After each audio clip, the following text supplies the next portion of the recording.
What's going on with Clipse? And welcome to AMA with Reddit. Ask us anything. If a movie was made about us, I don't really know who could really play me. You'd have to have a whole bunch of attitude and a certain authenticity and genuineness about you. I don't see, people being that real nowadays. As far as the outcome, I want to see resilience. I want to see people working through their hardship, their suffering, and then coming out on top and just never giving up. Yeah, if I had to have somebody play me, it would definitely be Tyler, the Creator. I think he really dives into character really well. You can tell through his videos. He dives into character really well with his different themes through his albums. I think he could play Pusha T. The climax scene is going to be just him killing all the competition, all of them, everybody. Be the last man standing, walking off into the sunset. What it felt like to play at the Vatican as a musician and a believer. It was definitely surreal. I think the high point for us both was the fact that we got to honor our parents in such a way, a global platform, a global stage. Yeah, at the Vatican, it was just crazy. I mean, the architecture, the artwork, the paintings, the tombs, it was like... The access. Yeah, the access was crazy. Yeah. It was really good. It was really good. And like I said, it was just surreal to be able to do that and honor our parents that way. First things first, there is never a treasure trove of heat. Everything we do, we use. We don't make extra records. We don't do that. We've never done that in the history of Clipse. It's never just been a stockpiled batch of throwaways. Everything is always useful. Yeah, we don't write hit or miss. Very intentional. We know what we're doing, and we never have any throwaways. And man, just getting back in the studio, it was like riding a bike. Definitely like riding a bike. Easy. I think the high point of coming back to rap for me is being alongside my brother, having that passion and really being excited about our artistry together, the music we make, the verses that we come up with. Being able to rhyme on Pharrell produced tracks, and it's like second nature. We come up doing this, and the return is just, it feels like just at home. My earliest memories of rap actually wasn't me rapping, it was watching my brother write raps. That's definitely one of my earliest memories. I used to wonder why, why he was doing it and the patience that it took. I used to look at it and kind of admire it, just like, damn, he's gonna, keep going and finish this long 3-ring binder of paper, till he finishes. And what was the other part of the question? What other group names did y'all come up with? Oh, Fully Clipse. Fully Clipse. That was the original Clipse name. Fat Joe had a crew called the Full Clipse Crew, and so we were like, he already got it. It was too similar, so we shortened it to Clipse. One of my first memories of hip hop is just watching our older brother breakdance on cardboard, pulling out the boombox. He and his friends from the wearing sheepskins and gazelles and Kangos and shell-toe Adidas, like, everything you seen in the movie Beat Street. He embodied that. And that was my first introduction to hip-hop. Why don't you be smiling? What most of you guys don't know is I'm actually being held hostage and I don't want to be here. It's very true. He hates it here. This past Thanksgiving, Malice hosted Thanksgiving. It was incredible. Food was incredible. I mean, family's always incredible, but the food was really good, and we specifically, in my house, didn't cook anything. He texted me and said, hey, be here at 1 o'clock and don't bring anything. So we didn't have anything. Come empty-handed. We got there at 1, we probably left 3-ish, maybe 4-ish. I slept, and I woke up so angry at 11:30 because I had absolutely no food. I told him take a plate. I told him take all the food you want to take. I was livid at 11:30 p.m. Yeah, I think the high point for me definitely was family for Thanksgiving, and Of course, you know, I led the prayer at Grace, but when I finished the prayer, my nephew Nigel, we were all leaving in the living room, going into the kitchen, and he walked everybody back into the living room, made everybody rejoin hands, and he wanted to say the grace himself. So, you know, that definitely meant a lot to everybody, and it was very special. We just carrying on tradition from our pops.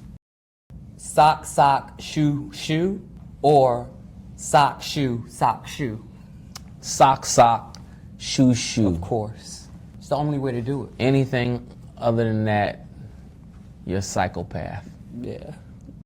Oh, I can tell you for me, I read the Bible. I'm reading it every morning. I think it is the best book ever inspired by God, written. So much wisdom, so many jewels that help you deal with the issues of life. You know, I believe it is the blueprint on how to just walk in this world for yourself, how to get along with others, treat others, family, humanity, you know, and especially when this life is over with.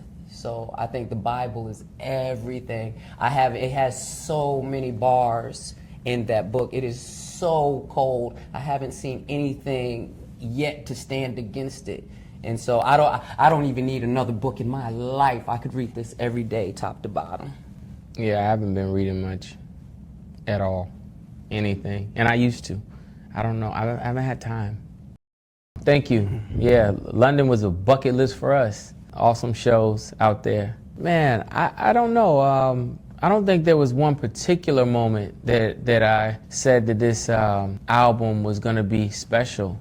I felt like I've always had the idea and knew that the Clipse was a brand that people wanted ultimately. Even through my solo career, I always knew what people missed, and I knew that it was Malice. You know, it wasn't one moment. It was just always knowing that we could make the best music. We were one of the best duos in hip hop. You know, just knew it could be everything that it is right now. Yeah, and to add to that, in all honesty, with every album, I always knew it was going to be something special. You know, when we get like the first one or two songs and it starts to take shape, it's not like a surprise at the end and then we see what we have. Like, we know going into it, every record, you know, has to measure up. We definitely have a standard. So we know it's going to be special. We just don't always know how special it's going to be. One of the things that I noticed on the road that I really appreciate is the fans, how the fans showed up for us. And we call them family.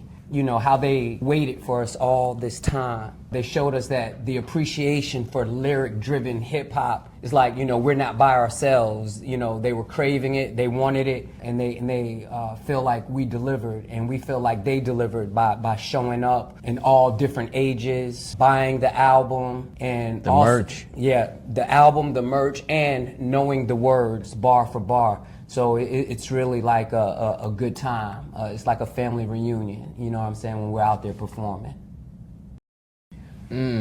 A lot of times people, you know, speak about the double and triple entendres in the raps. Man, a lot of times it's just magic.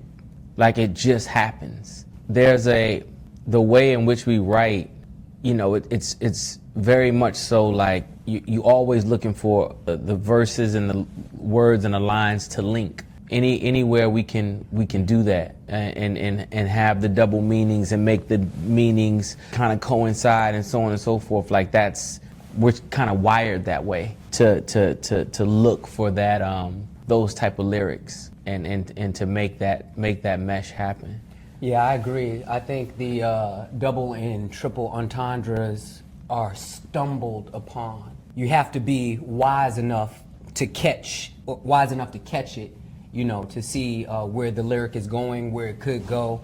You know, we Rubik's Cube it and play with it, you know what I'm saying? And then you just find, like Push said, it's just magic, those special moments, and you just see how far you can push it to the limit.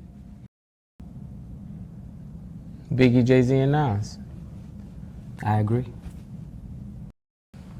Push, why do you always get the first verse? Because I'm a workaholic. My day consists of searching for records, you know, searching for inspiration, searching for records, having somebody like P at your disposal who he don't got nothing to do either. So I can just call him and be like, hey, find this inspiration or whatever the case may be. He send the beat over real quick and we just dive into it. He's always in the studio first. Anyway. Yeah. He always beats me to the studio. When you get chills all over your body and you know what that line is, you know what that bar is, you know the electricity you feel. And sometimes for me, you know, when writing and you come up with a bar that's just so good, but before it gets displayed to the public, you may forget of how electrifying, you know, that bar is. But when you see the reaction from people, it reminds you, oh yeah, that's how I felt when I wrote that, you know. So just being able to put it out and get it in front of the world and just to see the reaction, it'll remind you how special that line was. Creatively, just to add to that, creatively on you know, musical, you know, visual, on all fronts, I feel like when you love it and when you have that great idea, it reveals itself right in front of you. Like you can keep building on it and basically see the whole idea and thought out before you even, you know, get into trying to execute it. It puts you in a frenzy trying to write it down, you know, before you forget where it could go. You're like, oh, let me get this before it's even formulated. Yeah. Push, NBD parent wants to know, can he get a yuck for the road? No. I tried. No. I tried. I don't even yuck that much anymore. You haven't noticed? Malice, what does your morning and nightly routine look like? Oh man, so my morning routine is I'm up anywhere from 3:30 to 4:30, coffee, John Wayne style, jet black, no cream, no sugar, reading my Bible, praying before I start the day. My night routine, I just pass out because I'm up so early in the morning, so, you know, I just conk out. Yeah, you call him after 7 You're in trouble. p.m. You're wrong. If my phone ring after 7, you're dead wrong. Yeah, it's crazy. He's the only one that can do it, but Wow. nobody else. And he answers the phone. Hello. I do not. To let you know that you are totally disrupting No, some I'm gonna shit. let you know. I'm gonna let you know. And everybody already knows, so I feel like you playing with me if you call me at that time anyway, so. Sit down restaurant Matsuhisa on La Cienega Boulevard in Los Angeles, California. I'm gonna do the Phil Green salad with Matsuhisa dressing, add lobster, the Wagyu beef tacos, the king crab with a mazu panzu, the steak with the crispy onion. I think that's about it for my sit down. For my sit down, I would say pache on Laurel Canyon, and I always go with the linguine and clams, and they even shuck the clams for me, so I appreciate that. What pushes us to keep creating is that we still have fun with hip hop. We still have fun rapping. We still have fun talking about you know, who we think is good, who we think, you know, is trash, and it's just like it was, you know, in the very beginning, growing up, just having that real, genuine love for hip hop. Yeah, I'd have to add to that by just saying, just want to see how far, you know, hip hop can go. You know, there are always new heights, new levels to everything. To see who takes to, you know, see who's taking to hip hop, the brands. You know, we were around during a time where people said hip hop wouldn't be here 20 years. We're well beyond that, and as you can see, the sky's the limit. Once again, we're the Clipse. And Reddit, it's been amazing. All the questions, we appreciate you guys. Let God sort them out. Album of the year.